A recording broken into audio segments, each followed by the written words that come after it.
kansụl Nnewi North abanyego n'amụma gbapego amụma ịtụtụkọ mkpọ plastik eji ṅụ mmanya ka Nnewi n'ike na-egbu kolikoli dịka onye isi oche otu kọmitii nchere oge ha bụ Engineer Chris Obiora gbapere ya bụ All Anambra Community Plastic Waste Pick-up Challenge nke mpaghara ha.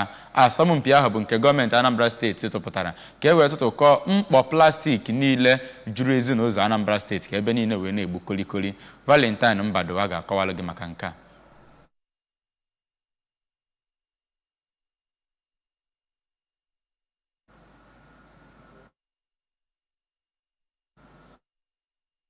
ndị core members nakwa ndị ministri na-ahụ maka gburugburu na ndị ọzọga ejikwere ohere ahụ wee zikwa ndị mmadụ ozi gbasara idobe gburugburu ọcha nke onye nọ n'isi ya bụ onye isi ya bụ kansụl ka ọ na-ekwu okwu dịka a na-eme ya bụ ihe. Injinia Obiora kwuru na ụmụ komkom ahụ a na-atụtụ bụ nke a ga-eji wee mepụtakwa ezigbo ihe ga-aba uru. O kwuru na ha nala enwebu ndachigha azụ n'ebe o metụtara ikpocha ọwa mmiri wee kwuo na ọ bụ ya bụ komkom bụ ihe fachichere ebe ndị ahụ. Injinia Obiora kwukwara na iwunyite gburugburu dị ọcha bụ ihe ga-enyere aka mee ka enwee ebe obibi dị mma bụ nke Gọvanọ Chukwuma Soludo na-akwalite. Onye coordinator nke All Anambra State Community Plastic Pick-up Challenge na Nnewi North, Comrade Echezona Onyegbunam, n'aka nke ya kwuru na a ga-agakwa n'iru na-eme ya bụ ihe wee ruo mgbe ewepụtara ụmụ komkom ahụ dịcha na okporo ụzọ niile. O kenere onye ọchịchị nchere oge ya bụ kansụl maka